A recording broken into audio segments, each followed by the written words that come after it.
Patanjali Yoga Sutra, commentary by Swami Vivekanand in my voice. In this video, we are going to cover the last chapter, that is chapter 4, Kaivalya Pada, Independence. Sutra number 1. Janmoshadi mantra tapah samadhijah siddhayah. Meaning, the siddhis, powers, are attained by birth.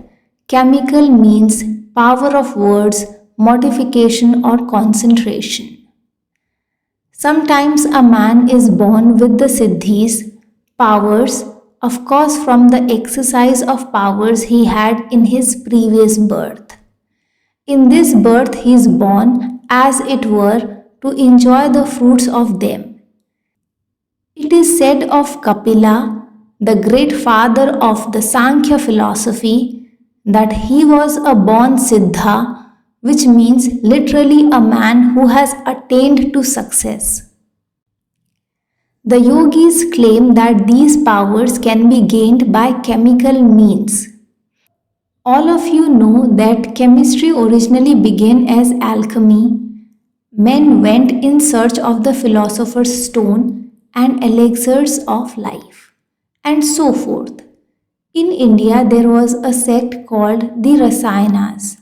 Their idea was that ideality, knowledge, spirituality, and religion were all very right, but that the body was the only instrument by which to attain to all these. If the body broke now and then, it would take so much more time to attain to the goal. For instance, a man wants to practice yoga or wants to become spiritual. Before he has advanced very far, he dies. Then he takes another body and begins again, then dies, and so on. And in this way, much time will be lost in dying and in being born again.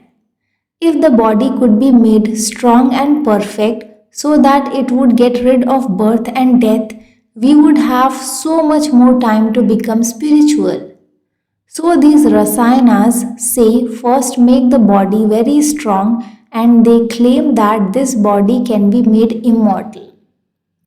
The idea is that if the mind is manufacturing the body, and if it be true that each mind is only one particular outlet to that infinite energy, and that there is no limit to each particular outlet getting any amount of power from outside, why is it impossible that we should keep our bodies all the time? We shall have to manufacture all the bodies that we shall ever have. As soon as this body dies, we shall have to manufacture another. If we can do that, why cannot we do it just here and know without getting out? The theory is perfectly correct. If it is possible that we live after death and make other bodies, why is it impossible that we should have the power of making bodies here without entirely dissolving this body, simply changing it continually? They also thought that in mercury and in sulfur was hidden the most wonderful power, and that by certain preparations of these a man could keep the body as long as he liked. Others believed that certain drugs could bring powers such as flying through the air, etc. Many of the most wonderful medicines of the present day we owe to the Rasayanas, notably the use of the metals in medicine. Certain sects of yogis claim that many of their principal teachers are still living in their old bodies. Patanjali, the great authority on yoga, does not deny this. The power of words. There are certain sacred words called mantrams which have the power, when repeated under proper conditions, to produce these extraordinary powers. We are living in the midst of such a mass of miracles, day and night, that we do not think anything of them. There is no limit to man's power, the power of words and the power of mind. Mortification. You will find that in every religion, mortifications and asceticisms have been practiced. In these religious conceptions, the Hindus always go to the extremes. You will find men standing with their hands up all their lives until their hands wither and die. Men sleep standing day and night until their feet swell. And if they live, the legs become so stiff in this position that they can no more bend them, but have to stand all their lives. I once saw a man who had raised his hands in this way, and I asked him how it felt when he did it first time. He said it was awful torture.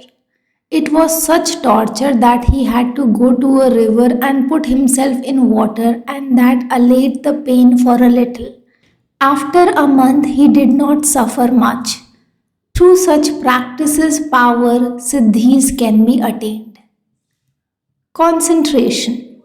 The concentration is samadhi, and that is yoga proper.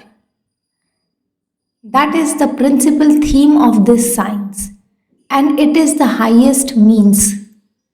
The preceding ones are only secondary, and we cannot attain to the highest through them.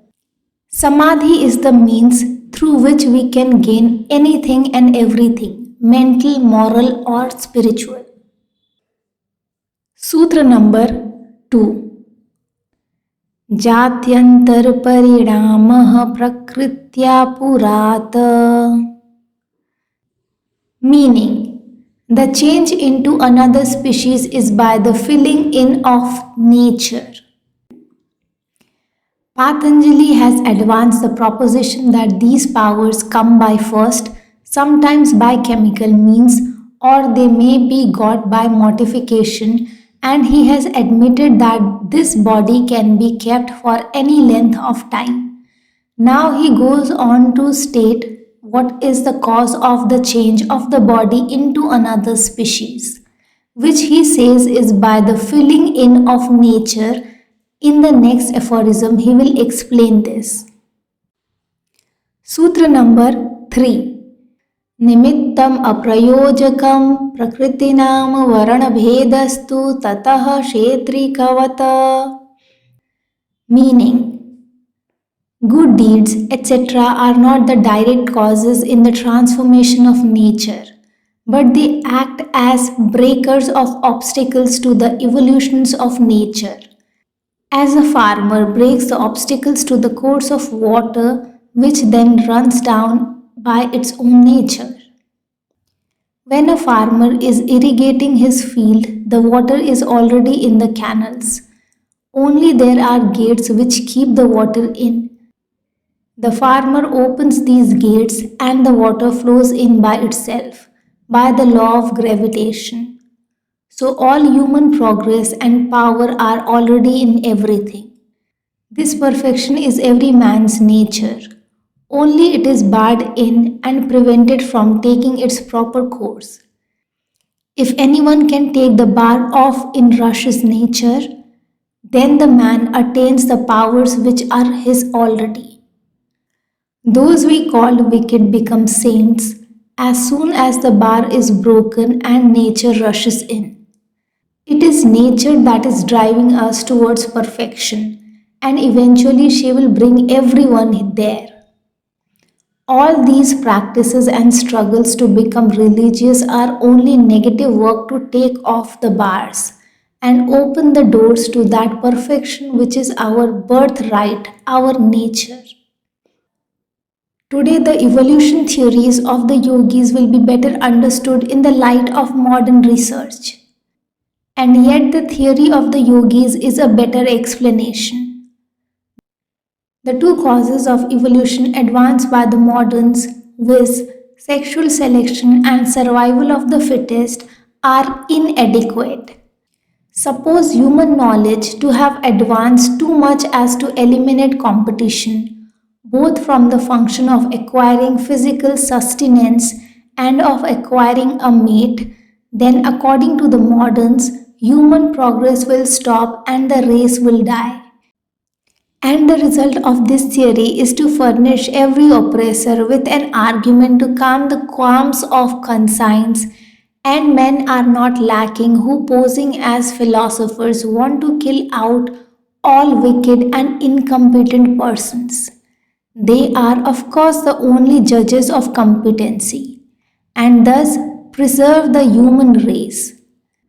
But the great ancient evolutionist Patanjali declares that the true secret of evolution is the manifestation of the perfection which is already in every being, that this perfection has been barred, and the infinite tide behind it is struggling to express itself.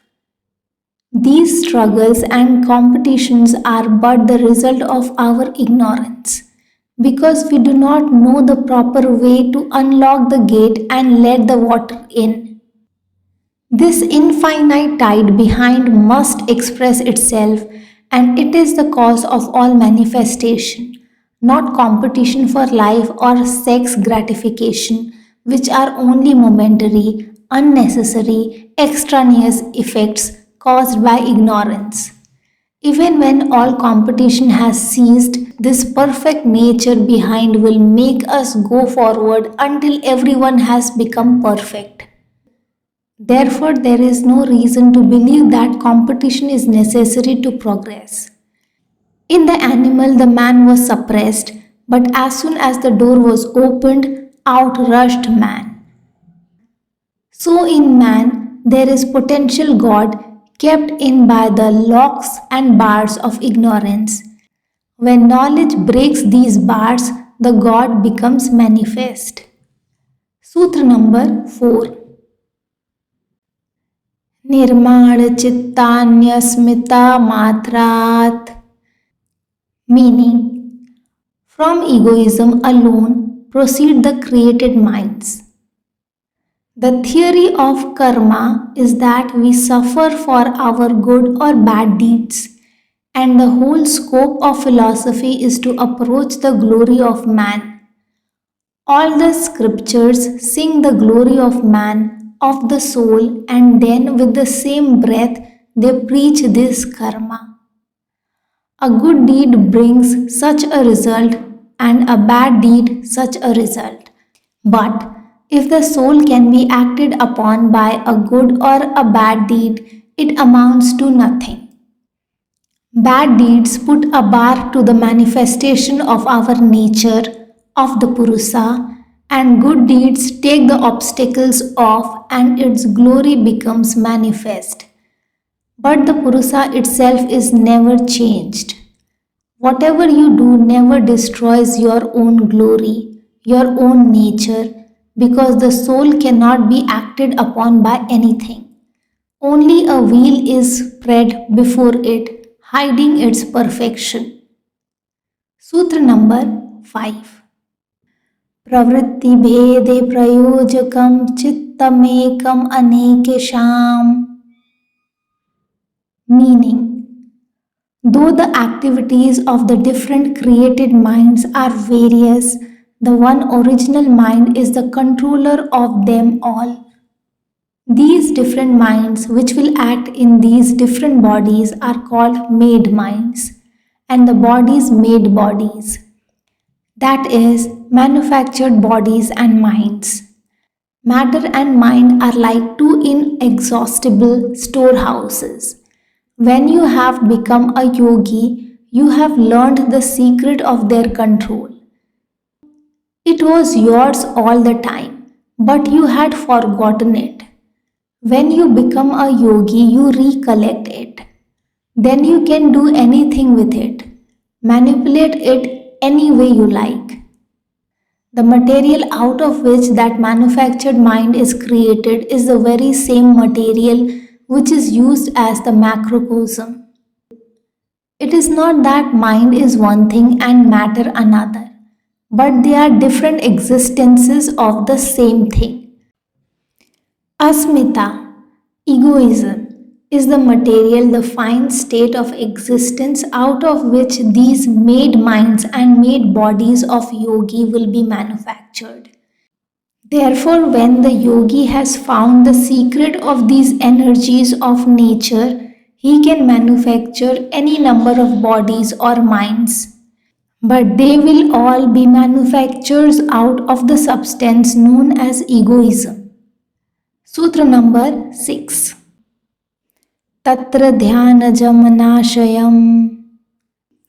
Meaning, among the various chittas, that which is attained by samadhi is desireless.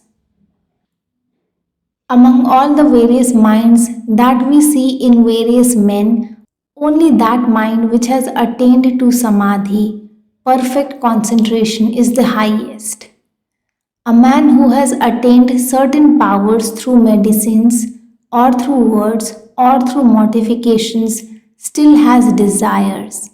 But that man who has attained to samadhi through concentration is alone free from all desires. Sutra number 7.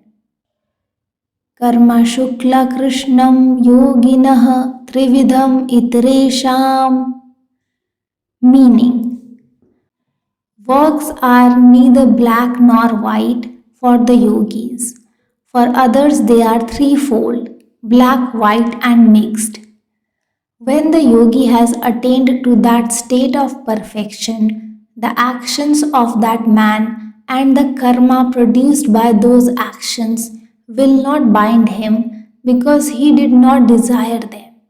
He just works on and he works to do good and he does good but does not care for the result, and it will not come to him.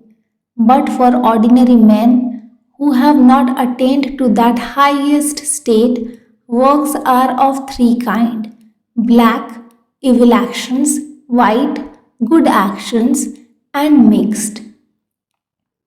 Sutra number 8. ततस्तद्विपाकानुगुणानाम् एवाभिव्यक्तिर्वासनानाम्. Meaning, from these threefold works are manifested in each state only those desires which are fitting to that state alone. The others are held in abeyance for the time being. Suppose I have made the three kinds of karma: good, bad, and mixed, and suppose I die and become a god in heaven. The desires in a god body are not the same as the desires in a human body. The god body neither eats nor drinks. What becomes of my past unworked karmas, which produce as their effect the desire to eat and drink? Where would these karmas go when I became a god? The answer is that desires can only manifest themselves in proper environments. Only those desires will come out for which the environment is fitted. The rest will remain stored up. In this life, we have many godly desires, many human desires, many animal desires. If I take a god body, only the god desires will come up, because for them the environments are suitable. And if I take an animal body, only the animal desires will come up, and the god desires will wait. What does that show? That by means of environment we can check these desires. Only that karma which is suited to and fitted for the environments will come out. These proves that the power of environment is the great check to control even karmas itself. Sutra number 9. Jati desh kala vyavahita nam apyanantaryam smriti sanskarayoh ekarupatvat. Meaning, there is connectiveness in desire. Even though separated by species, space and time, there being identification of memory and impressions. Experiences becoming fine become impressions. Impressions revivified become memory. The word memory here includes unconscious coordination of past experience, reduced to impressions with present conscious action. In each body, the group of impressions acquired in a similar body only will become the cause of action in that body. The experiences of dissimilar bodies will be held in abeyance. Each body will act as if it were a descendant of a series of bodies of that species only. Thus, consecutiveness of desires will not be broken. Sutra number 10. तासाम अनादित्वम चाशिशो नित्यत्वात्. Meaning, thirst for happiness being eternal, desires are without beginning. All experience is preceded by desire for becoming happy. There was no beginning of experience, as each fresh experience is built upon the tendency generated by past experience. Therefore, desire is without beginning. Sutra number 11.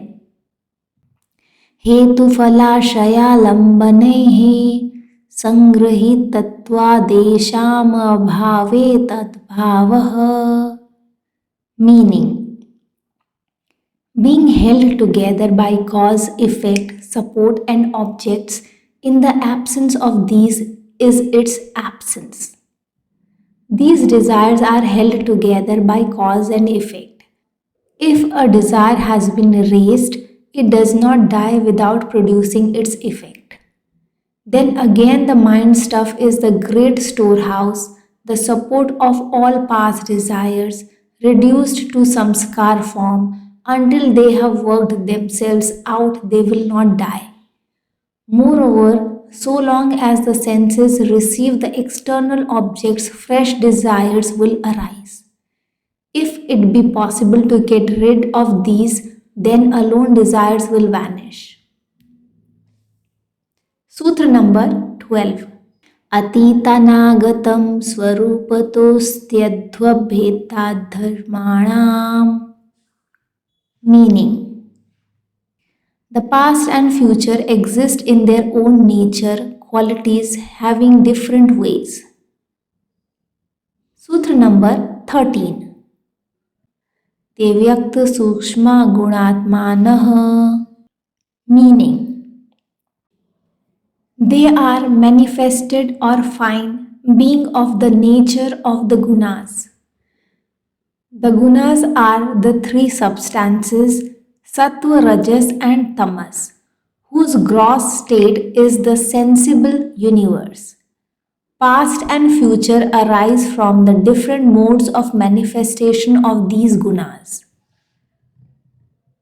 Sutra number 14. Parinamaikatvat vastu tattvam. Meaning, the unity in things is from the unity in changes. Though there are three substances, their changes being coordinated, all objects have their unity.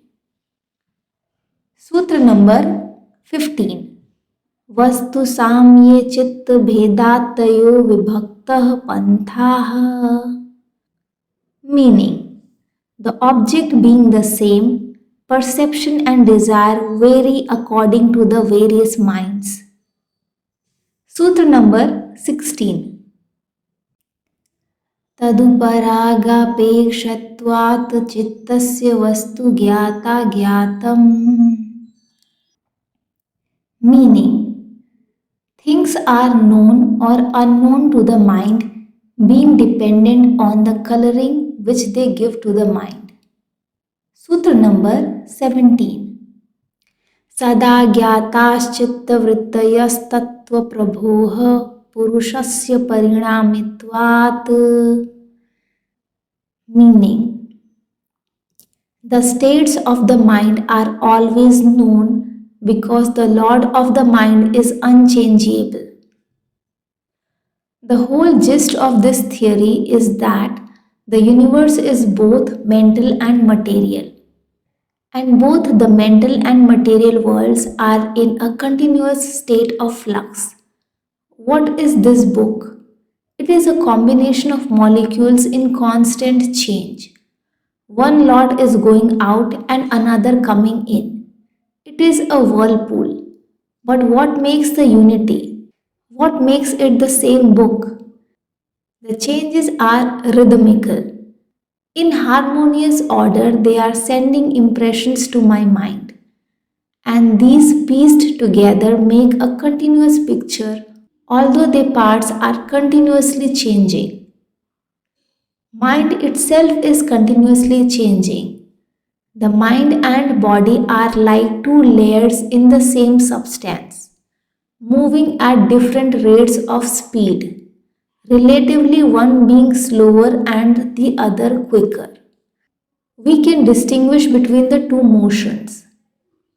For instance, a train is moving and another carriage is moving slowly alongside it. It is possible to find the motion of both these to a certain extent, but still something else is necessary. Motion can only be perceived when there is something else which is not moving. But when two or three things are relatively moving, we first perceive the motion of the faster one and then that of the slower ones. How is the mind to perceive? It is also in a flux. Therefore, another thing is necessary which moves more slowly. Then you must get to something in which the motion is still slower and so on. And you will find no end. Therefore, logic compels you to stop somewhere. You must complete the series by knowing something which never changes. Behind this never ending chain of motion is the Purusa, the changeless, the colorless, the pure. All these impressions are merely reflected upon it, as rays of light from a camera are reflected upon a white sheet, painting hundreds of pictures on it without in any way tarnishing the sheet. Sutra number 18. न tat swabhasam drishyatvat. Meaning, mind is not self-luminous, being an object. Tremendous power is manifested everywhere in nature. But yet something tells us that it is not self-luminous, not essentially intelligent. The Purusa alone is self-luminous and gives its light to everything. It is its power that is percolating through all matter and force. Sutra number 19. Ek samaye chobhayanavadharanam. Meaning, from its being unable to cognize two things at the same time. If the mind were self-luminous, it would be able to cognize everything at the same time, which it cannot. If you pay deep attention to one thing, you lose another. If the mind were self-luminous, there would be no limit to the impressions it could receive. The Purusa can cognize all in one moment. Therefore, the Purusa is self-luminous and the mind is not. Sutra number 20. Chittantara-drisye buddhi-buddherati prasangah smriti-sankarascha. Meaning, another cognizing mind being assumed, there will be no end to such assumptions and confusion of memory. Let us suppose that there is another mind which cognizes the first. There will have to be something which cognizes that, and so there will be no end to it. It will result in confusion of memory. There will be no storehouse of memory. Sutra number 21. Chitter prati sankramayastadakarapattau swabuddhi samvedanam. Meaning, the essence of knowledge, the Purusa, being unchangeable, when the mind takes its form, it becomes conscious. Patanjali says this to make it more clear that knowledge is not a quality of the Purusa. When the mind comes near the Purusa, it is reflected as it were upon the mind, and the mind, for the time being, becomes knowing and seems as if it were itself the Purusa. Sutra number 22. Drashtradarshyoparaktam chittam sarvartham.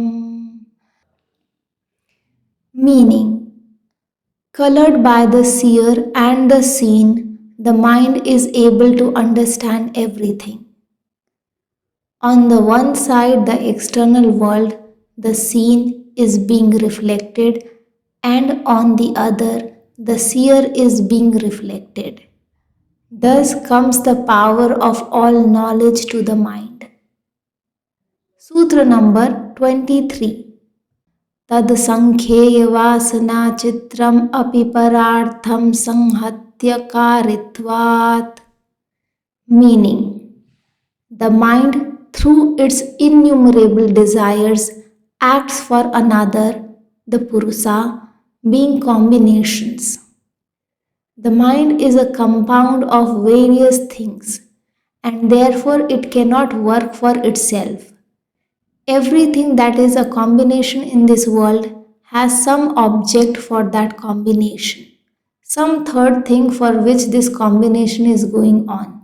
So, this combination of the mind is for the Purusa. Sutra number 24.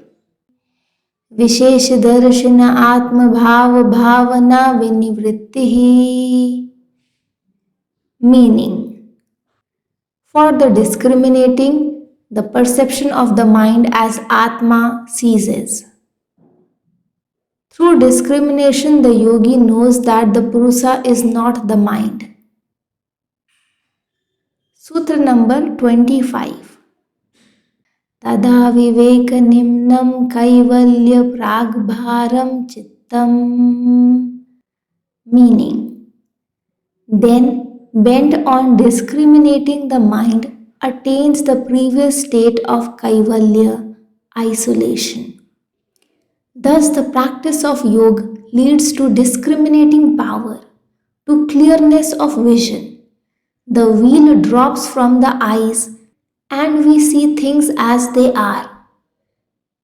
We find that this nature is a compound and is showing the panorama for the Purusa, who is the witness, that this nature is not the Lord, that the whole of these combinations of nature are simply for the sake of showing these phenomena to the Purusa, the enthroned king within. When discrimination comes by long practice, fear ceases and the mind attains isolation. Sutra number 26. Tachidreshu pratyayantarani sanskarebhyah. Meaning, the thoughts that arise as obstructions to that are from impressions. All the various ideas that arise making us believe that we require something external to make us happy are obstructions to that perfection. The Purusa is happiness and blessedness by its own nature, but that knowledge is covered over by past impressions. These impressions have to work themselves out. Sutra number 27. Hanamesham kleshavaduktam. Meaning, their destruction is in the same manner as of ignorance, etc., as said before. Sutra number 28. प्रसंख्यानेप्यकुसीदस्य सर्वथा विवेक ख्यातिर्धर्म मेघः समाधिः. Meaning, even when arriving at the right discriminating knowledge of the senses, he who gives up the fruits unto him comes as the result of perfect discrimination, the samadhi called the cloud of virtue. When the yogi has attained to this discrimination, all these powers will come that were mentioned in the last chapter. But the true yogi rejects them all. Unto him comes a peculiar knowledge, a particular light called Dharma Megha, the cloud of virtue. All the great prophets of the world whom history has recorded had this. They had found the whole foundation of knowledge within themselves. Truth to them had become real. Peace and calmness and perfect purity became their own nature after they had given up all these vanities of powers. Sutra number 29. Tatah klesha karma nivrittihi. Meaning, from that comes cessation of pains and works. When that cloud of virtue has come, then no more is there fear of falling. Nothing can drag the yogi down. No more will there be evils for him. No more pains. Sutra number 30. तदा सर्वावरणमलापेतस्य ज्ञानस्यानन्त्याज्ञेयमल्पम्. Meaning, then knowledge, bereft of covering and impurities becoming infinite, the knowable becomes small. Knowledge itself is there, its covering is gone. One of the Buddhistic scriptures sums up what is meant by the Buddha, which is the name of a state. It defines it as infinite knowledge, infinite as the sky. Jesus attained to that state and became the Christ. All of you will attain to that state, and knowledge becoming infinite, the knowable becomes small. This whole universe with all its knowable becomes as nothing before the Purusa. The ordinary man thinks himself very small because to him the knowable seems to be so infinite. Sutra number 31. ततः कृतार्थानां परिणामक्रमपरिसमाप्तिर्गुणानां. Meaning, then are finished the successive transformations of the qualities, they having attained the end. Then all these various transformations of the qualities which change from species to species cease forever. Sutra number 32. क्षणप्रतियोगी परिणामापरान्तनिग्राह्यः क्रमः.